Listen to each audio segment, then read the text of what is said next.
Welcome back to my channel doctor Shivam PCB. आज मैं आप लोगों के लिए लेकर आ रहा हूँ राम मनोहर लोहिया की अवध सीरीज का प्रश्नोत्तर, जिसको मैं बहुत अच्छे से डिफाइन करूँगा। आज मेरा टॉपिक है अति लघुत्तरीय प्रश्नों को एक साथ कवर करना। सो आप मेरा साथ दीजिए, मैं स्टार्ट करने चल रहा हूँ। पहले मैं आप लोगों को दिखा दे रहा हूँ इसका सिलेबस। आप देखिए, ये है सिलेबस, आप स्क्रीनशॉट ले सकते हैं यार इसका, ठीक है। इसके बाद है इसकी विषय सूची, संभावित प्रश्न और अति लघुत्तरीय प्रश्न है इसमें। देखिए अब मैं आज अति लघुत्तरीय प्रश्न, ये 27 क्वेश्चन है, 27 के 27 क्वेश्चन मैं कवर करूँगा। उसके बाद है लघुत्तरीय प्रश्न का, उसके बाद है दीर्घोत्तरीय प्रश्न, और इसका प्रश्न पत्र पहला वाला है प्रकारवाद। तो चलिए शुरू करते हैं प्रकारवाद। ओके, चलिए देखते हैं प्रकारवाद क्या है। अति लघुत्तरीय प्रश्न का है प्रकारवाद। रॉबर्ट मर्टन ने प्रकार की अवधारणा को एक नवीन दिशा दी है। मर्टन से पूर्व सभी विचारक प्रकार को एक ऐसी क्रियाशीलता के रूप में परिभाषित करते हैं जो सामाजिक व्यवस्था के बने रहने में योग देते हैं।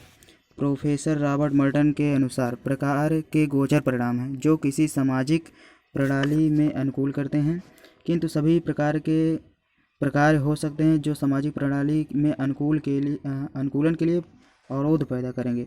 इस प्रकार के योगदान को मर्टन ने अकार्य कहा है। मर्टन के अनुसार प्रकार शब्द का उपयोग अनेक अर्थों में किया जाता है, किंतु मर्टन ने प्रकार को केवल 2 आधारभूत अर्थों में स्वीकार किया है। तो पहले तो मैं बता देना चाहता हूँ कि मैं पहले एक बार पूरा पढ़ दूँगा, उसके बाद मैं थोड़ा सा व्याख्यान दूँगा ताकि आपको क्लियर हो जाए इसमें है क्या, ठीक है। तो नेक्स्ट चलते हैं।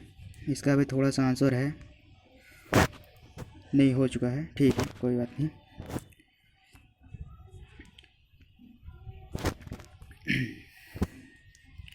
तो ठीक है, तो इसका मतलब प्रकारवाद का मतलब है कि जो भी आप समाज में कार्य करेंगे वह एक प्रकार का कार्य है, और इसके जो क्या कहते हैं,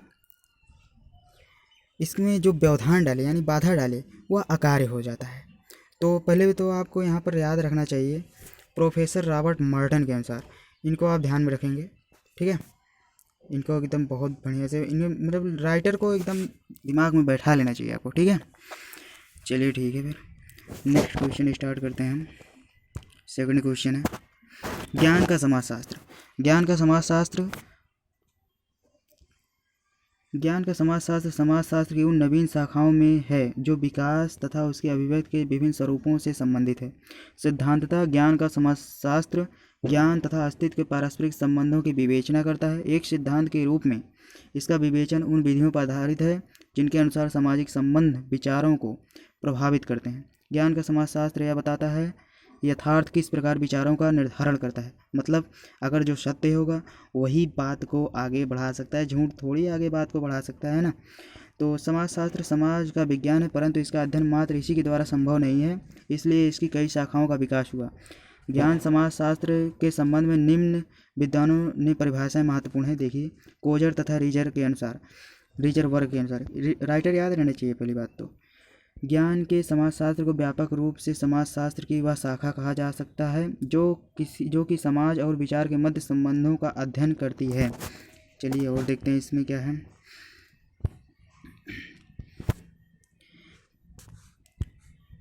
हाँ, तो देखिए, फ्राज और एडलर के अनुसार ज्ञान का समाजशास्त्र विज्ञान की एक शाखा है जिसमें विचार और उनकी अभिव्यक्ति के विभिन्न स्तरों पर एक से अधिक संबंधित सामाजिक सांस्कृतिक। और नेक्स्ट देखते हैं।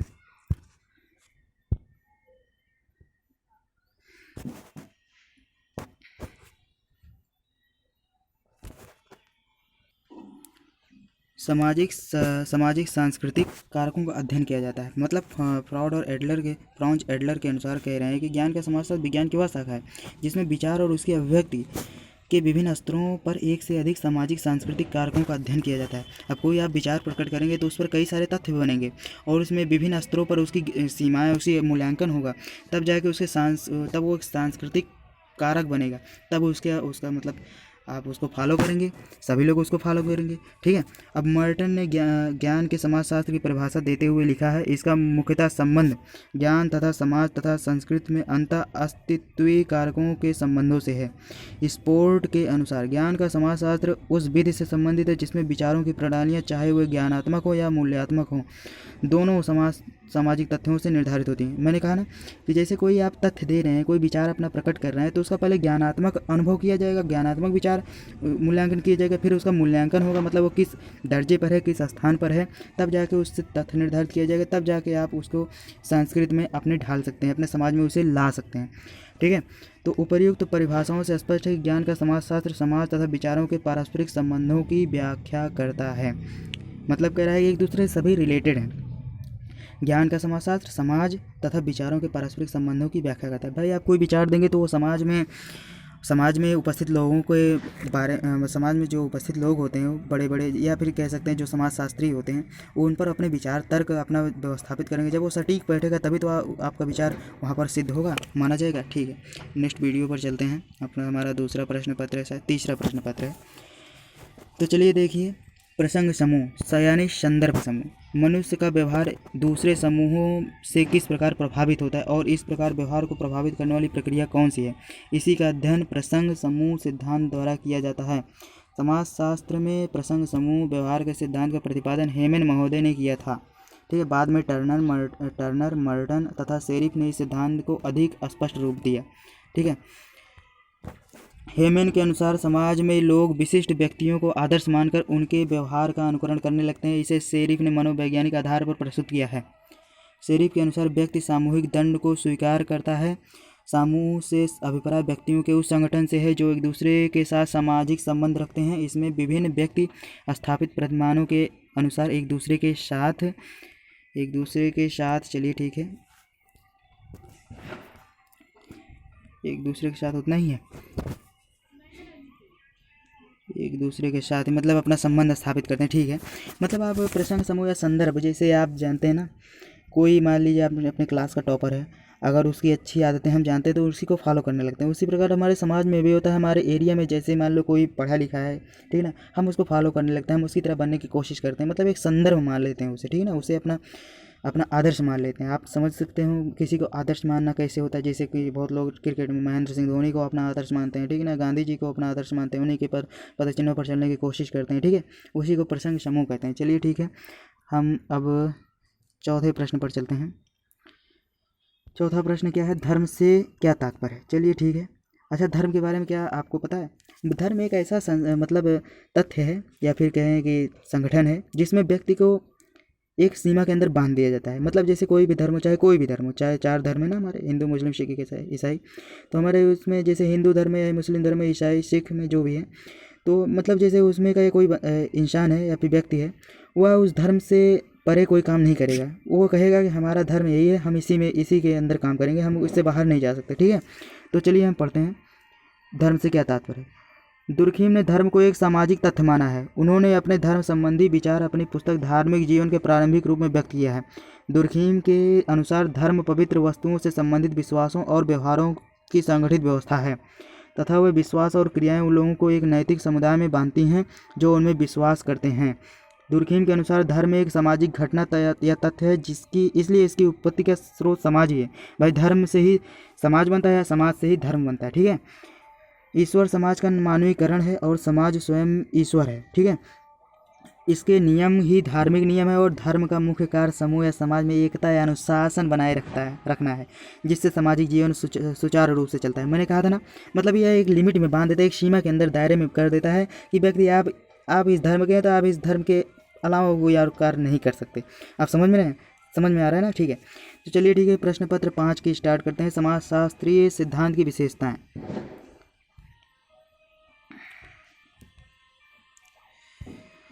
ठीक है, देखते हैं प्रश्न। समाजशास्त्रीय सिद्धांत की विशेषताएं, थोड़ा इधर आ जाइए बोर्ड के अनुसार। चलिए ठीक, समाजशास्त्रीय सिद्धांत की प्रमुख विशेषताएं निम्न है। सार्वभौमिकता। समाजशास्त्रीय सिद्धांत सार्वभौमिक होते हैं, वो समस्त परिस्थिति में समान प्रकार की घटनाओं पर लागू होते हैं। सार्वभौमिकता मतलब समाजशास्त्री अगर समाज में कोई सिद्धांत है तो वो समस्त परिस्थिति में समान प्रकार की घटनाओं पर लागू होते हैं। जैसे मान लीजिए आपको मान लीजिए आप किसी भी धर्म से संबंधित है, तो आपको जैसे उसमें किसी को मानना हो, जैसे भगवान खुदा या फिर जो भी हैं, गुरु गोविंद सिंह जैसे सिख में, तो आप जैसे मतलब उनको मानेंगे तो कोई भी कार्य कर रहे हैं तो उनका नाम हमेशा लेते हैं ना, आप उनका नाम हमेशा लेते हैं ना, ठीक है ना। जैसे आप हिंदू धर्म में तो भगवान का नाम लेते हैं, तो सभी परिस्थितियों में लागू हो रही है। जैसे संकट के समय भी भगवान का नाम लेते हैं, अच्छे काम हो जाए तब भी भगवान का नाम लेते हैं, है ना, ठीक है।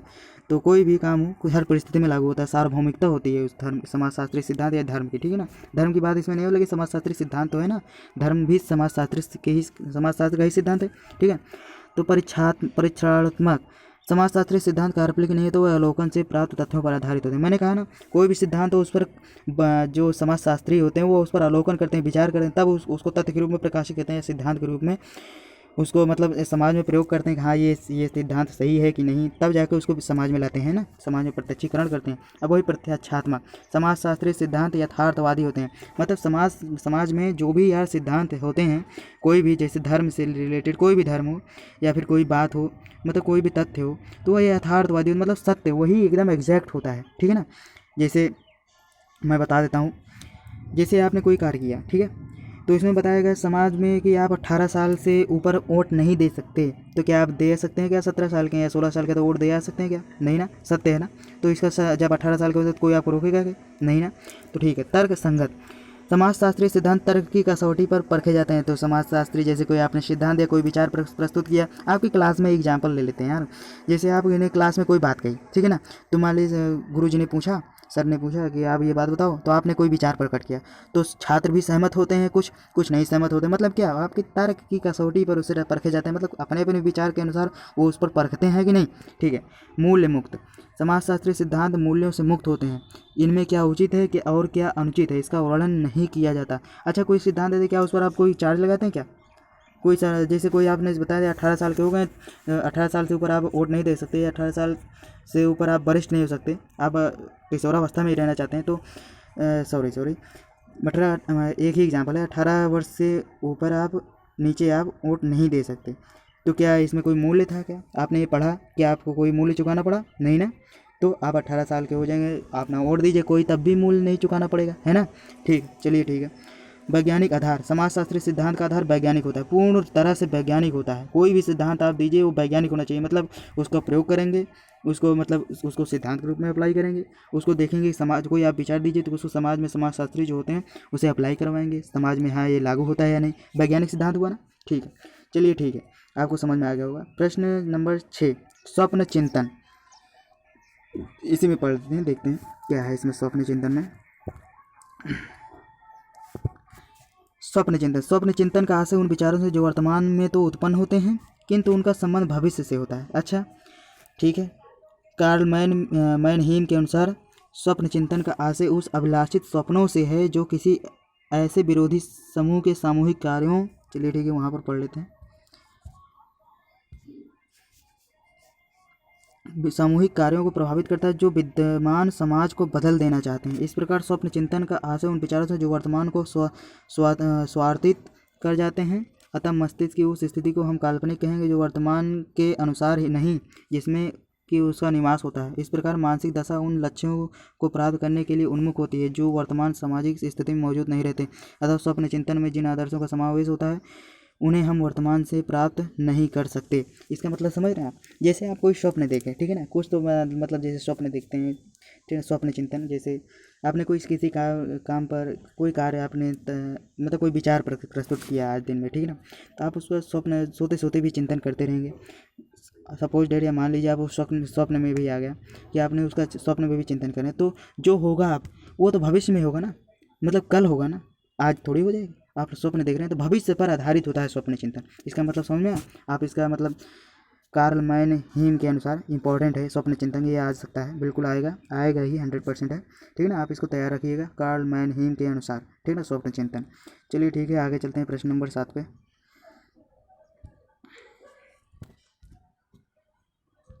प्रश्न नंबर 7, आत्महत्या के प्रकार। पहली बात तो इनमें दुर्खीम को बहुत अच्छे से याद रखना है यार, ठीक है ना। दुर्खीम दुर्खीम ने आत्महत्या का ही सिद्धांत दिया है। ठीक है ना। अब देखते हैं कितने प्रकार की आत्महत्याएं होती हैं। दुर्खीम के अनुसार आत्महत्या एक सामाजिक तथ्य है, अतः सामाजिक कारक ही इसके विभिन्न प्रकारों के लिए उत्तरदायी हैं। आत्महत्या की तरंगें उठती हैं, इन तरंगों का निर्माण विशिष्ट सामाजिक परिस्थितियों के द्वारा होता है। दुर्खीम ने आत्महत्या के निम्न 3 प्रकार का उल्लेख किया है। ठीक है ना। अच्छा, एक प्रकार से इन्होंने जो कहा सामाजिक तथ्य, आत्महत्या एक सामाजिक तथ्य है या समाज के कारक, समाज में ही जो मतलब गतिविधियाँ होती हैं उन्हीं के अनुसार आत्महत्या की जाती है। मान ली कोई दुखी है, ठीक है ना, अपने आप को कंट्रोल नहीं कर सका तो वो अपने आत्महत्या की। ठीक है, लेकिन ये सब करना जरूरी नहीं है यार, बहुत गलत बात है आत्महत्या करना। लेकिन आत्महत्या के प्रकार चलो इन्होंने बताया तो हम सम्मान करते हैं, पढ़ते हैं, देखते हैं कौन कौन से आत्महत्या होती है। अहमवादी आत्महत्या, यह आत्महत्या उस स्थिति को स्पष्ट करती है जब व्यक्ति अपने को समाज से पृथक एवं उपेक्षित महसूस करता है।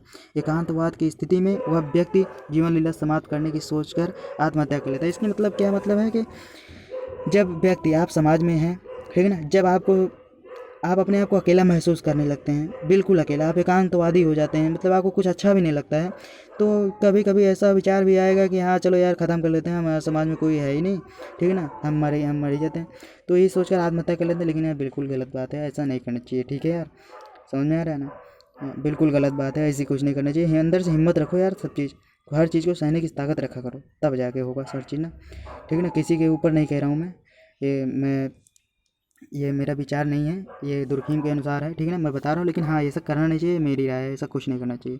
परार्थवादी आत्महत्या, यह आत्महत्या समाज में अधिकाधिक एकीकरण की स्थिति को प्रदर्शित करती है। जब व्यक्ति का महत्व समाप्त हो जाता है, समाज उसका निर्देशक बन जाता है, व्यक्ति की रुचि एवं विचार का महत्व नहीं रह जाता, तो व्यक्ति आत्महत्या कर लेता है। जैसे मान लीजिए कोई व्यक्ति हैं, उन्होंने वो अपने समाज में बहुत सारे योगदान दिए हैं, ठीक है ना, उनके सिद्धांतों पर समाज चल रहा है। लेकिन जब क्या हो जाता है कि जब वो मतलब सभी पालन कर लेते हैं तो उस व्यक्ति को मतलब ध्यान नहीं देते। जैसे हाँ, हमने वो व्यक्ति सोचता है ना, हमने इसे बताया और इसे हमारा ध्यान ही नहीं रख रहा है, ठीक है ना, तो वह मतलब उसी सोच में मतलब अकेलापन तभी महसूस होने लगता है। अहम और उसको अहम मतलब घमंड, अपने घमंड में जीना चाहता था, लेकिन वो अपने अहम को अपना गर्व महसूस करवाना चाहता है, लेकिन उसको अब गर्व ही महसूस नहीं हो रहा है। सब कह रहे हैं, उसको मतलब लग रहा है कि सब अपने में काम कर रहे हैं, मेरा कोई इज्जत ही नहीं करता, ठीक है ना, तो उसी स्थिति में उसने आत्महत्या कर लेता है व्यक्ति। लेकिन ऐसा भी नहीं करना चाहिए, ठीक है ना, सब चीज़ सहने की क्षमता रहनी चाहिए। ठीक है, चलिए ठीक है। आदर्शहीन आत्महत्या, नियमहीनता और आकस्मिक परिवर्तन की स्थिति इस प्रकार की आत्महत्या की स्थिति उत्पन्न करती होती है। समूह का नियंत्रण समाप्त हो जाने से इस प्रकार की आत्महत्याओं को बढ़ावा मिलता है।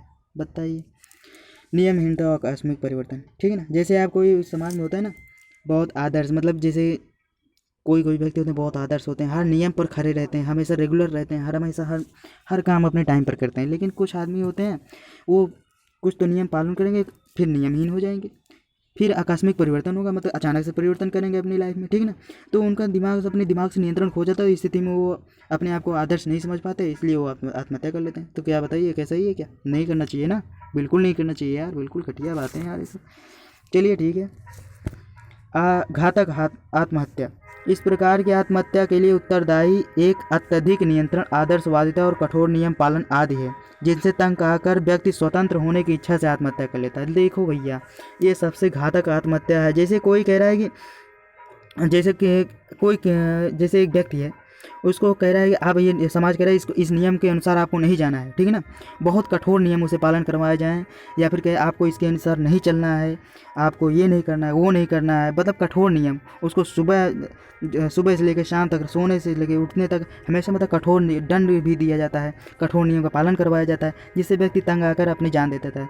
लेकिन ये सब करना नहीं चाहिए, मैं बार बार कहता हूँ, ये सब नहीं करना चाहिए, ठीक है, बिल्कुल नहीं करना चाहिए। सब हर चीज़ सहने की क्षमता होनी चाहिए, ठीक है। चलिए ठीक है, फिर आज 7 नंबर क्वेश्चन तक ही हम सॉल्व करते हैं, ठीक ना। अगले वीडियो में हम नेक्स्ट क्वेश्चन से लेकर 27वां तक पूरा कवर कर लेंगे, ठीक ना। आज के लिए बस इतना ही यार, ठीक है। और हाँ, सबसे बड़ी बात, अगर आप चैनल पर नए हैं, अगर वीडियो अच्छा लगा, ठीक है ना, वैसे भी अच्छा ही लगेगा, कौन सा मैं घटिया पढ़ाता हूँ, है ना, ठीक है, तो आप पहले जाइए चैनल पर मेरे, आप डॉक्टर शिवम पीसीबी सर्च कीजिए, ठीक है, आप डॉक्टर शिवम पीसीबी सर्च कीजिए यहाँ से, उसे सब्सक्राइब कीजिए, ठीक है ना, और बेल आइकन प्रेस कर दीजिए, ठीक है ना, ये बेल आइकन है, इसे प्रेस करना है, ठीक है। और पहले तो आप सब्सक्राइब करेंगे, ठीक है, सब्सक्राइब करेंगे, उसके बाद करना क्या है, उसके बाद आप इसको सब्सक्राइब हो जाएगा, ठीक है, सब्सक्राइब कर लीजिए, सब्सक्राइब लिख लो, उसमें लिखना है क्या है यार, सब कुछ हो जाता है अपने आप। उसके बाद आपको करना है बेल आइकन प्रेस, ठीक है ना, ताकि नए वीडियो जैसे अपलोड करूँगा आपको आपके नोटिफिकेशन में तुरंत आ जाएगा, आप नेक्स्ट तुरंत वीडियो अपने आप पढ़ सकते हैं, ठीक है इसमें से। तो ठीक है, थैंक यू यार।